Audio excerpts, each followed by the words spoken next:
کہ آپ صلی اللہ علیہ وسلم بری باتوں کو ناپسند بھی کرتے تھے، اور آپ برا شگون لینا تو ویسے بھی آپ نے کہا کہ یہ حرام ہے، جیسے عام طور پر وہم کرتے ہیں لوگ اور برے شگون لیتے ہیں۔ لیکن آپ صلی اللہ علیہ وسلم کی سنت سے ہمیں یہ ملتا ہے کہ آپ اچھا شگون سے مراد یہ کہ اچھے کلام کو اور اچھی بات کو پسند کرتے تھے۔ اور پھر ایسا بھی ہوتا تھا کہ آپ صلی اللہ علیہ وسلم کے سامنے کوئی ایسا واقعہ پیش ہوتا یا کسی ایسے واقعے کی خبر دی جاتی جس میں کوئی مزاح ہوتا یا کوئی ہنسا دینے والی بات ہوتی تو آپ اسے مسکراتے، ہنستے بھی، اور اس بات یا واقعے کو مزید دلچسپی بنا دیتے تھے۔ پھر آپ دیکھیں کہ آپ کا ہنسنا اور مسکرانا بھی آپ صلی اللہ علیہ وسلم کے رونے اور آنسو بہانے کی طرح کمال فطرت کا ایک بہترین نمونہ تھا۔ آپ کبھی کبھار کھل کر ہنستے، تب بھی اس انداز سے ہنستے تھے کہ آواز پیدا نہیں ہوتی تھی۔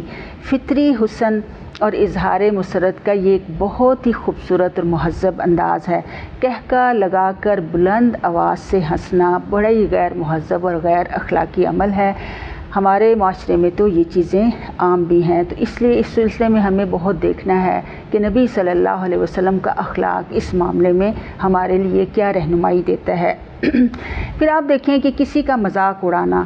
جو ہے یہ نبی صلی اللہ علیہ وسلم نے اس بات سے سختی کے ساتھ منع بھی کیا ہے، اور قرآن نے بھی اس عمل کو کہ کسی کا تمسخر اڑایا جائے، کسی کا استہزاء جو ہے کیا جائے، اس کی مذمت ہی کی ہے۔ سورہ حجرات میں بھی ہم اس کے بارے میں پڑھ چکے ہیں۔ اور پھر یہ کہ اس میں ایک ہوتا ہے کہ آپ مذاق ایک حقیقی صورتحال پر مذاق کرنا جو ہے یہ ایک بالکل الگ بات ہے، اور اس کو سمجھنا بہت زیادہ ضروری ہے۔ اس کو ہم نبی صلی اللہ علیہ وسلم کے مزاح کی کیفیت اور خوش طبعی کا جو ماحول آپ پیدا کرتے تھے اس کو ہم ایک واقعے سے سمجھتے ہیں کہ ایک مرتبہ نبی کریم صلی اللہ علیہ وسلم کے پاس انصار کی ایک بوڑھی عورت آئی اور کہنے لگی کہ اللہ کے رسول صلی اللہ علیہ وسلم دعا فرمائیے کہ اللہ تعالیٰ مجھے جنت میں داخل کر دے۔ اس کی بات سن کر نبی کریم صلی اللہ علیہ وسلم نے فرمایا کہ جنت میں کوئی بوڑھا نہیں جائے گا۔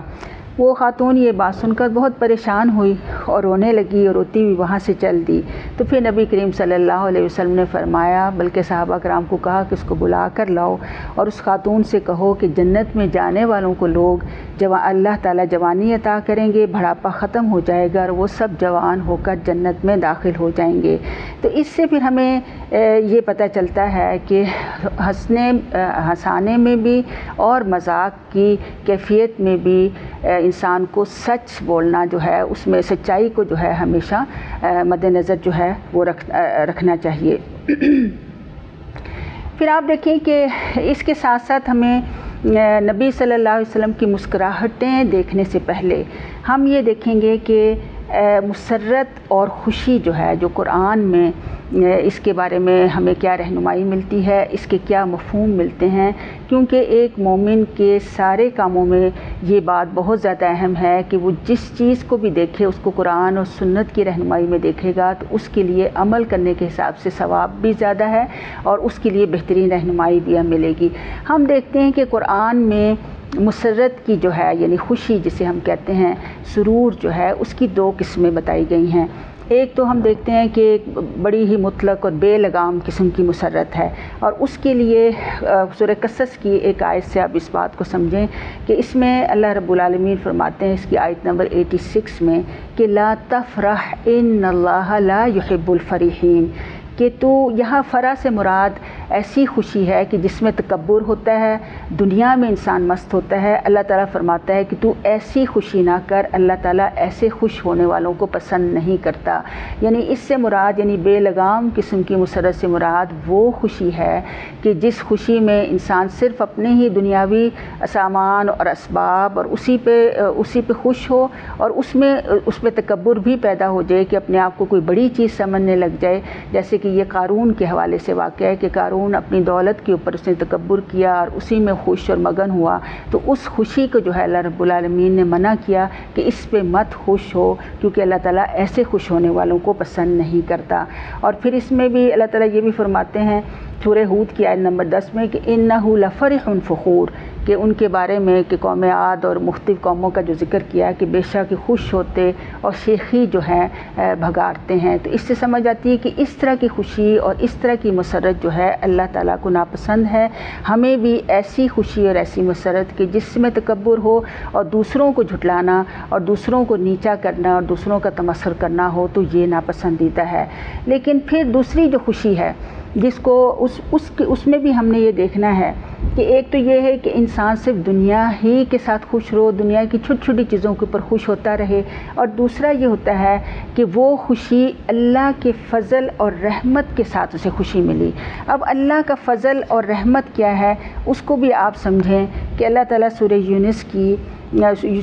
کی آیت نمبر 58 میں فرماتے ہیں کہ قل بفضل اللہ وبرحمتہ فبذلک فلیفرحوا هو خیر مما یجمعون، کہ کہہ دو کہ اللہ تعالیٰ کے فضل اور اس کی رحمت کے ساتھ انہیں خوش ہونا چاہیے، یہ وہ بہتر ہر اس چیز سے بہتر ہے جو یہ لوگ جمع کرتے ہیں۔ تو اس میں ہمیں یہ سمجھ آتی ہے اور